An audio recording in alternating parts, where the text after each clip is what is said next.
స్వర్గసీమనా? స్వర్గసీమ అమ్మేయ ఆటది. ఎక్కడి పైసలు ఎక్కడి నుంచి వస్తున్నాయి? ఎన్ని యాడ్లు వస్తున్నాయి అసలు? ఏ రోడ్డు మీద చూడు ఈయన ఫోటోలే ఉన్నాయి.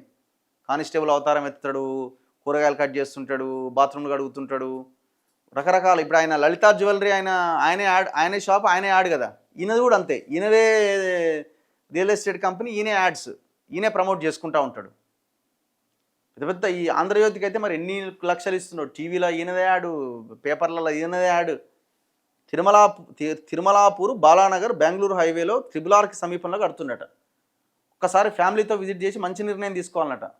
ఏం చేయాలి? మొత్తం మునిగిపోవాలన్నా ఫ్యామిలీ వచ్చి అలానే? అట్లే ఉంది పరిస్థితి. ఇగో వీళ్ళు రాసిరు చూడండి, నీ స్టోరీ అంతా వీళ్ళు రాసుకుంటూ వస్తున్నారు రోజు. ఇక మోసం మోసం మోసం అట. ఇదేంది? స్వర్గసీమ సుకేతన అట. పేర్లు బాగున్నాయి, సుకేతన, అమేయ, అంటే క్యాచీ నేమ్స్ పెట్టిండు అన్నిటికీ. పూటకో వేషంతో అమాయక ప్రజలను బురుడి కొట్టిస్తున్న చంద్రశేఖర్ అట. అనుమతులు ముందు, ఆ తర్వాత పర్మిషన్కి అప్లికేషన్ అట. ముందే అనుమతులు వచ్చేస్తున్నాయట, దాని తర్వాత పర్మిషన్కి అప్లికేషన్ పెడుతున్నట. స్వర్గసీమ సుకేతనలో లేనివి ఉన్నట్లు చూపిస్తూ కలరింగ్ అట. అక్రమ వెంచర్ అంటూ 2 సార్లు నోటీసులు ఇచ్చిరట. నాలా కన్వర్షన్ కాలేదని తెలుపుతున్న భూభారతి రికార్డ్స్. పంచాయతీరాజ్ చట్టం 2018 ప్రకారం ఆన్లైన్లో ఇవాల్టికి లేని అనుమతి, మాన్యువల్ అనుమతి చెల్లదంటున్న పంచాయతీరాజ్ చట్టం. ఓఆర్సీ లేకుండా ఇనాం భూమిని పట్టా చేసుకున్న చంద్ర అక్రమ వెంచర్లో సైన్ బోర్డు ఏర్పాటు చేసి కఠిన చర్యలు చేపడతామన్న రంగారెడ్డి జిల్లా డిపిఓనట. ఎప్పుడు ఆయన మొత్తం వాడు పేదోళ్ళకంత అమ్మి పేదవాళ్ళంతా రోడ్ల మీదకి వచ్చినప్పుడు అప్పుడా? ఇప్పుడు ఆడ ఐలాపూర్లో హైడ్రా కూల్చివేతలు కానీ, అమీన్పూర్లో కూల్చివేతలు కానీ, మీరు ఫస్టే గవర్నమెంట్స్, ఏ గవర్నమెంట్ అని ఉండనివ్వండి, ఆ గవర్నమెంట్ అప్పుడే ఇనిషియేట్ తీసుకొని అప్పుడే అధికారులు సరిగ్గా రెస్పాండ్ అయితే అది జనాలు కొనరు, జనాలు మోసపోరు. ఇప్పుడు ఇందులో కూడా రేపు పొద్దున కొంటారు, మోసపోతారు.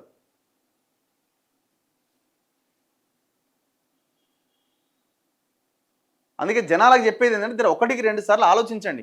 వాడు ఏం అమ్ముతున్నాడు, ఏం కొంటున్నాము.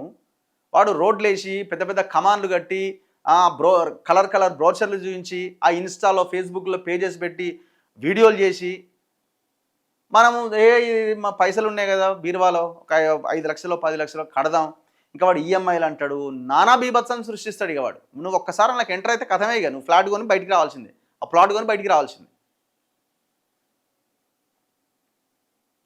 ఎక్కడైనా దరఖాస్తు చేసిన తర్వాత పరిశీలించి అనుమతులు ఇస్తారు, అంతే కదా మరి. కానీ స్వర్గసీమ సుకేతనలో సీన్ రివర్స్ అయిందట. ముందే అనుమతులు వచ్చినాయట, ఆ తర్వాత దరఖాస్తు చేసిండట. ఇదిలా సాధ్యమైందో ఆ భగవంతుడికే తెలియాలి. ఇంత పచ్చిగా జనాలను మోసం చేసిన చంద్రశేఖర్ తెలివితేటలకు సలాం కొట్టాల్సిందే. అలాగే అతగాడికి సహకరించిన అధికారులకు కాళ్ళు మొక్కాల్సిందే. కళ్ళు మూసుకుపోయిన ప్రభుత్వానికి, అధికారులకు జోహార్లు చెప్పాల్సిందే. ఈ వింత ఘటన స్వర్గసీమ సుకేతన వెంచర్ దగ్గర చోటు చేసుకుంది. 15/5/2023న లేఅవుట్ అనుమతి కోసం దరఖాస్తు చేసుకున్నట. ఎప్పుడు? 15/5/2023న. చెరుకుపల్లి గ్రామ కార్యదర్శి అశోక్ 1/5/2023 రోజున డిటిసిపి నుంచి మాన్యువల్ అనుమతి తీసుకున్నట్టు తెలుపుతూ తేదీ 22/5/2023 రోజున మాన్యువల్గా అనుమతి ఇచ్చిందట. ఓర్ని ఇంతకు తెగించారా మీరు అంటున్నారు సామాజికవేత్తలట. ఏమైనా చేస్తారా మరి? ఎట్లా? ఇంత పెద్ద వెంచర్ అట ఇది. మరి ఎవరి గ్రామ సెక్రటరీ పెద్ద మనిషి అశోక్ అట. చట్ట ప్రకారం చర్యలు తీసుకుంటామని లెటర్ జీపీ 02/2026 17/2/2026న మొదట నోటీస్ ఇచ్చి చేతులు దులుపుకున్నారట.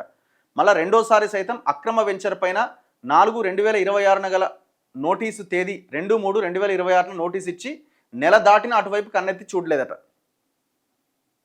2018 పంచాయతీరాజ్ చట్టం ప్రకారం పంచాయతీ కార్యాలయ వెబ్సైట్లో స్వర్గసీమ వారు లేఅవుట్ అనుమతి కోసం అప్లికేషన్ నెంబర్ 1875 14/4/2023న అప్లై చేసుకున్నారు. కానీ నేటికి అనుమతి లేదని స్పష్టంగా ఈ పంచాయతీ వెబ్సైట్లో కనిపిస్తోంది. 2018 ఏప్రిల్ 12వ తేదీ తర్వాత పంచాయతీరాజ్ చట్టం సెక్షన్ 144 ప్రకారం ఆన్లైన్లోనే అనుమతి పొందాలి తప్ప మాన్యువల్గా అనుమతి పొందితే అది చట్టవిరుద్ధంగా పొందిన అనుమతి కిందికి వస్తుందని, అది అసలు చెల్లనేరదు అని ఏ అధికారిని అడిగినా చెబుతారు. సదరు వెంచర్లో చూపించిన సర్వే నెంబర్లు భూభారతిలోని రికార్డులు పరిశీలిస్తే అవి నేటికి వ్యవసాయ భూములుగానే ఉన్నాయట. నాలా కన్వర్షన్ లేకుండానే మాన్యువల్గా అనుమతి పొందినట్లు స్పష్టమవుతున్నదట.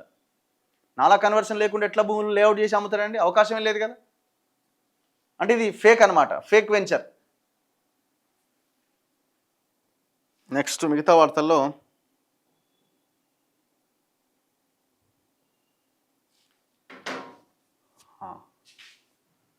సో ఇప్పుడు ఆయన గురించి మాట్లాడిన ఇంతసేపు మనం పెద్ద మనిషి మొత్తం గవర్నమెంట్ ల్యాండ్లు కబ్జాలు కథ వ్యవహారం. మనం ఇంకా గ్రౌండ్లోకి దిగలే. ఆ వెంచర్ దగ్గరికి పోతే మనకి ఇంకా వాస్తవ విషయాలు తెలుస్తాయి. ఆ న్యూస్లో వచ్చింది మనం చదివినాం.